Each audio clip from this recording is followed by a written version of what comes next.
Okay friends, in this video we are going to discuss 5 important questions of chemistry, and first question is define valence electrons. The question is define valence electrons. तो इसको define करने के लिए पहले कि हम valence shell को define करेंगे। किसी भी एटम का आखिरी सेल जिसमें इलेक्ट्रॉन्स हैं, the last cell of an element containing electrons is known as valence cell. The electrons present in the valence cell are known as valence electrons. For example, हमने यहाँ पर लिया है, ये सोडियम है, इसमें 11 इलेक्ट्रॉन्स हैं, सो 2 8 1, ये क्या है, इसका इलेक्ट्रॉनिक कॉन्फ़िगरेशन है। तो थर्ड सेल इसका वैलेंस सेल है, इसमें 1 इलेक्ट्रॉन्स है, इसमें 1 इलेक्ट्रॉन है, ये तो ये क्या है, इसका वैलेंस इलेक्ट्रॉन है। सोडियम के बाद क्या है, फ्लोरीन दूसरा एग्जांपल है, जिसमें 9 इलेक्ट्रॉन्स हैं, पहले सेल में 2 और दूसरे में 7 इलेक्ट्रॉन्स। तो सेकंड सेल जो है वो फ्लोरीन का वैलेंस सेल है, और ये 7 इलेक्ट्रॉन्स के हैं, वैलेंस इलेक्ट्रॉन्स हैं। Second question, define modern periodic law. Now, according to this law, the properties of elements is a function of their atomic number. मतलब क्या है, ये लाइक कहता है कि जितने भी एलिमेंट्स हैं उनकी प्रॉपर्टीज उनका एटॉमिक नंबर गवर्न करता है, या उनके एटॉमिक नंबर के ऊपर डिपेंड करती है। ये सिंपल सी बात है। The properties of elements are a periodic function of their atomic numbers. 3, zinc cation is colourless. Why? ठीक है प्लीज, व्हाई? जो आपका ये जिंक कैटायन है, ये कलरलेस है, और जिंक के जो हमारा ये कैटायन है, इसके जो कंपाउंड्स बनते हैं वो भी कलरलेस होते हैं। जैसे कंपाउंड क्या है, जिंक कार्बोनेट का कंपाउंड है, जिंक कार्बोनेट, तो ये कलरलेस कंपाउंड है। और अगर ये जिंक आयन सॉल्यूशन में है तो वो सॉल्यूशन भी कलरलेस होगा। तो इसमें क्या है प्लीज, जिंक में क्या है, अब कोई भी जिंक टाइम में कोई भी अनपेयर्ड इलेक्ट्रॉन्स नहीं है।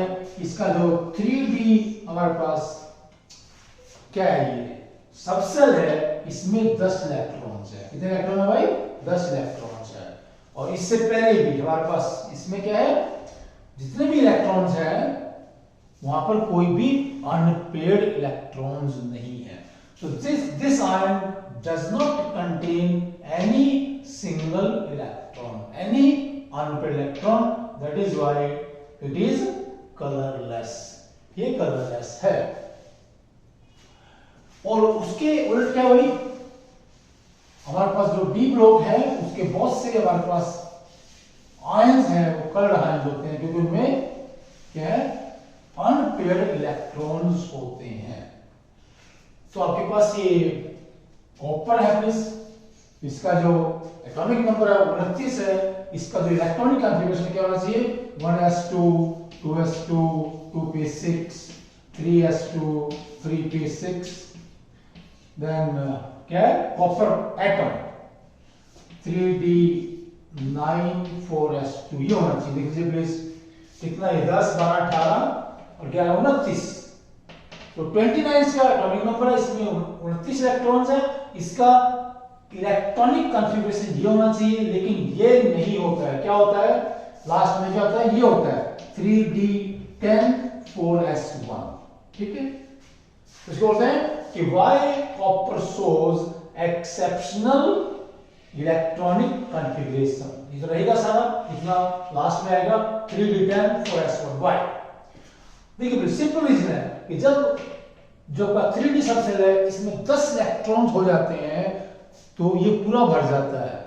3D is completely filled, and in this type of electronic configuration copper atom becomes more stability। इस तरह का इलेक्ट्रॉनिक कॉन्फ़िगरेशन होने से इस सिस्टम की कॉपर एटम की स्टेबिलिटी बढ़ जाती है। इसीलिए कॉपर ये इलेक्ट्रॉनिक कॉन्फ़िगरेशन दिखाता है, ये नहीं, ये वाला नहीं, ठीक है, ये नहीं होता है। ये हमारा था फोर्थ क्वेश्चन, राइट। अब हमारे पास क्या है, नाइट्रोजन पेंटावेलेंट क्यों नहीं होता है, फास्फोरस पेंटावेलेंट हो जाता है। क्या मतलब है कि नाइट्रोजन अपनी वैलेंसी एक्सपेंड नहीं कर सकता। ये पांचवा क्वेश्चन है कि नाइट्रोजन क्या बनेगा, NCl3 बनता है, NCl5 नहीं बनता है प्लीज, ठीक है, ये कंपाउंड नहीं बनता है। फास्फोरस में क्या है, PCl3 बनता है, PCl5 भी बनता है ऐसे, ठीक है। तो नाइट्रोजन में कितने इलेक्ट्रॉन्स हैं, कितने होते हैं भाई, ये होता है 1s2 2s2 and 3p3, right, sorry 2p3। तो सेकंड सेल में 2d नहीं होता है प्लीज, ठीक है, ऐसे।